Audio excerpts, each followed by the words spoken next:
नमस्कार, मैं हूं नम्रता पाराशर और आप देख रहे हैं बीवीएम न्यूज़। चलिए रुक करते हैं खबरों की और खबरों में सबसे पहले बात करेंगे कोरोना की कि किस तरह से प्रशासन कोरोना के प्रति सजग है। त्योहारी सीजन को देखते हुए बल्लभगढ़ प्रशासन ने फैसला लेते हुए सभी दुकानदारों का कोरोना टेस्ट कराने के लिए आगामी 2 दिनों में अलग अलग स्थानों पर कैंप लगाए जाने की बात कही है। साथ ही जो दुकानों पर कर्मचारी काम करते हैं उनके भी टेस्ट होंगे और दुकानदारों अपने कोरोना टेस्ट रिपोर्ट को दुकान पर लगाएंगे। आपको बता दें कि एसडीएम अपराजिता और एसएमओ डॉक्टर मान सिंह ने दुकानदारों से सलाह मशवरा कर ये फैसला लिया है कि सभी दुकानदारों का कोरोना टेस्ट कराया जाएगा ताकि त्योहारी सीजन की भीड़ को देखते हुए कोरोना वायरस फैलने से रोका जा सके।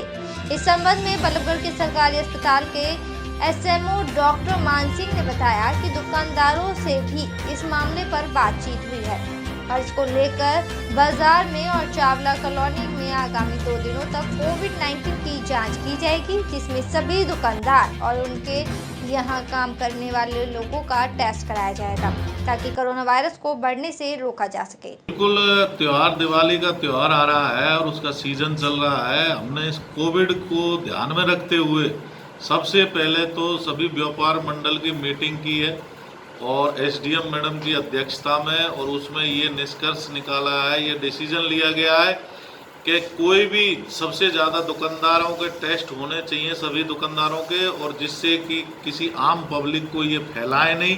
त्योहार में बहुत ज़्यादा आशंका होती है भीड़ भड़का होने की और ये कोविड बहुत ज़्यादा फैलने के चांस हो सकते हैं।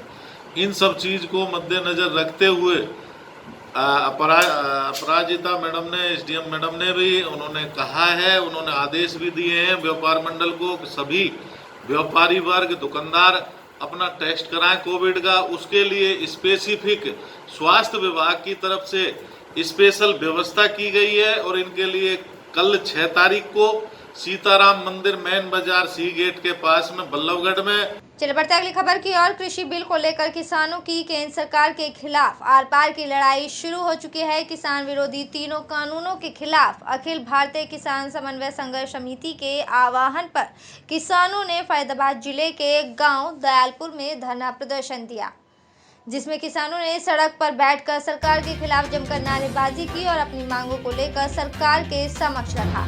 किसानों की मांग है कि केंद्र सरकार द्वारा जो अध्यादेश लागू किए गए हैं उन्हें वापस लिया जाए। इन कानूनों के चलते किसानों को परेशानियों से गुजरना पड़ रहा है, जिसके लिए लगातार देश व प्रदेश में प्रदर्शन किए गए, लेकिन सरकार द्वारा कोई सुनवाई न होने के चलते देश व्यापी रोड जाम किया गया है, जिसके चलते प्रदर्शन के दौरान पुलिस प्रशासन भी मौजूद रहा। सर, आज दयालपुर गांव आए हैं, क्या कारण है? दयालपुर में इन्होंने अखिल भारतीय किसान संघर्ष समिति ने यहाँ धरना प्रदर्शन कर रहा था। इन्होंने कुछ मांगे मानी है, ज्ञापन सौंपा है जी। केंद्र सरकार द्वारा किसानों को विरोध में बने कानून को खारिज किया जाए। नंबर 2, प्रत्येक उपज का एमएसपी पर खरीद की गारंटी का कानून है, किसान का अधिकार है। नंबर 3, बिजली बिल को खारिज किया जाए और इस ज्ञापन को अब आपकी क्या रणनीति रहेगी आगे? रणनीति इसको ज्ञापन भेज दिया जाएगा सरकार के पास। आखिर कब तक इनकी मांगे मान ली जाएंगी? सरकार के पास ज्ञापन आज ही भिजवा देंगे। और क्या आश्वासन देकर जा रहे हैं आप लोगों को? ज्ञापन है, ज्ञापन के हमारे सरकार।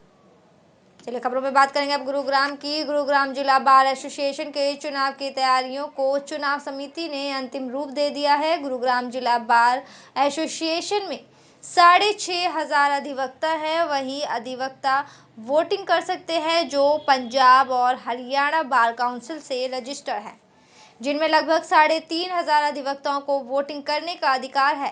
कोरोना काल में ज़्यादा से ज़्यादा मतदान हो, इसके लिए भरपूर प्रयास किए जा रहे हैं। इसके लिए हर प्रत्याशी अपनी जी तोड़ मेहनत कर रहा है।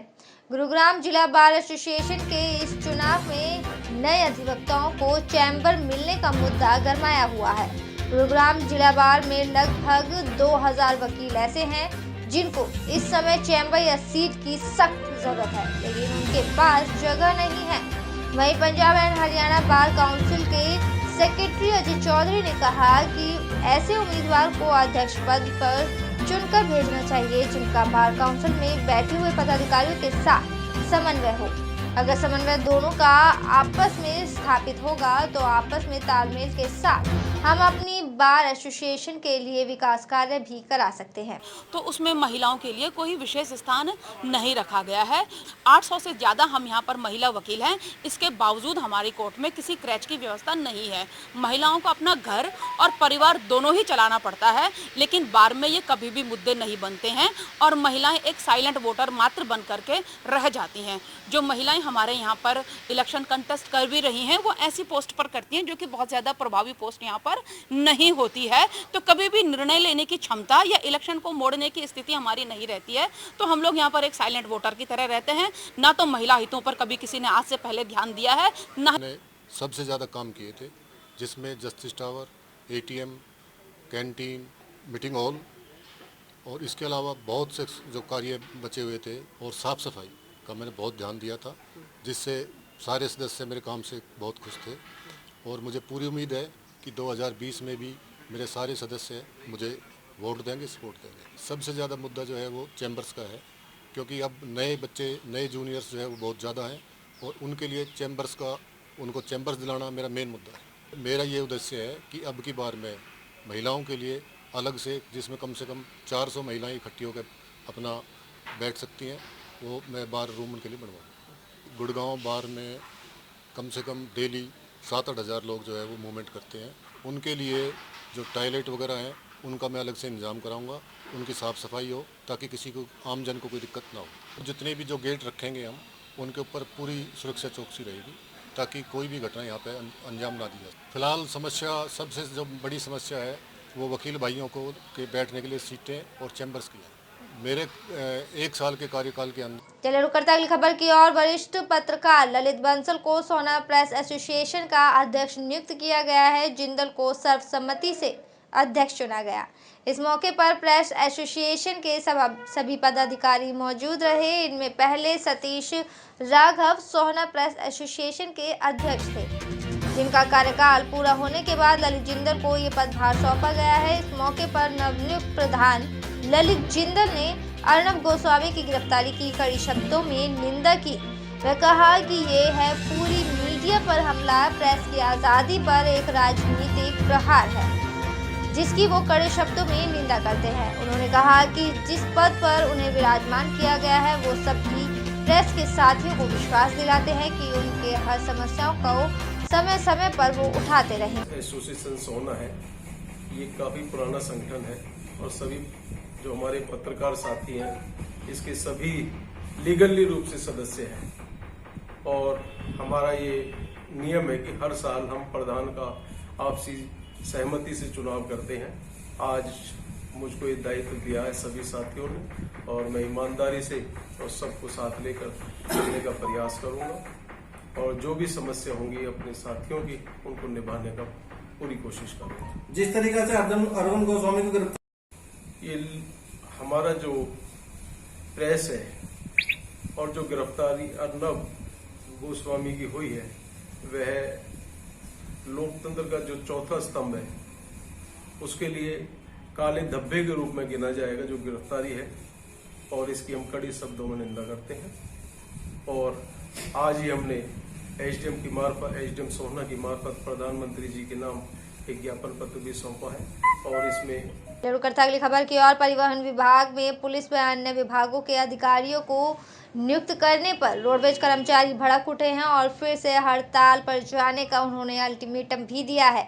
रोडवेज कर्मचारियों ने तालमेल कमेटी के आह्वान पर कर्मचारी इस बार आर पार की लड़ाई लड़ने के मूड में है। दादरी के बस स्टैंड परिसर में तालमेल कमेटी के आह्वान पर रोडवेज की सभी यूनियनों के कर्मचारी एकजुट हुए और मांगों के संदर्भ में रोष स्वरूप धरना देते हुए रोष प्रदर्शन किया। प्रदर्शन की अगुवाई तालमेल कमेटी के वरिष्ठ सदस्य व प्रदेश अध्यक्ष बलबीर जाखड़ और राजवीर गहलोत की अगुवाई में रोष प्रदर्शन कर सरकार के खिलाफ नारेबाजी की गई। इस दौरान कर्मचारियों ने सरकार पर रोडवेज का निजीकरण करने का भी आरोप लगाया। पुलिस के साथ साथ अन्य विभाग के कर्मचारियों की परिवहन विभाग में की गई नियुक्ति का ये लोग विरोध कर रहे हैं। आज का हमारा जो ये 2 घंटे का विरोध प्रदर्शन था, इसका मुख्य उद्देश्य रोडवेज विभाग में दूसरे विभागों के अधिकारियों को लगाना, सरकार के साथ 6 जनवरी और 4 जून को माननीय परिवहन मंत्री की अध्यक्षता में जो बातचीत हुई थी, उसमें तमाम के तमाम जो मांगे मानी गई थी, सरकार उनको लागू नहीं कर रही है। सरकार बार बार आंदोलन करने के लिए मजबूर कर रही है। कर्मचारी आंदोलन करने के कोई इच्छुक नहीं है, लेकिन सरकार अपनी सभी मांगों को मानकर भी उनको लागू ना करना, यानी एक दोहरी नीति अपना रही सरकार।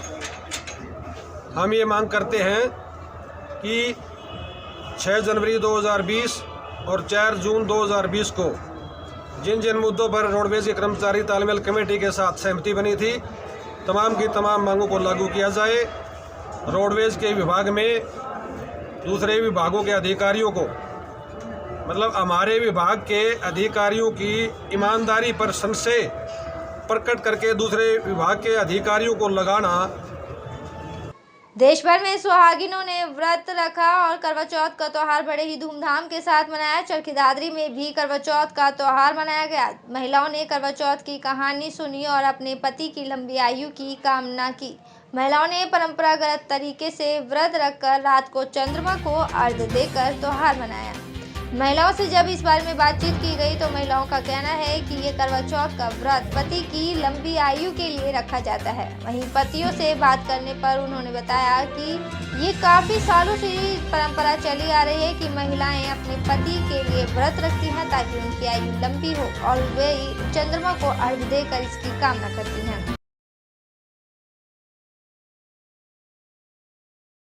हमने आज सारा दिन व्रत किया और अब चांद दे के हमने व्रत को पूरा करा।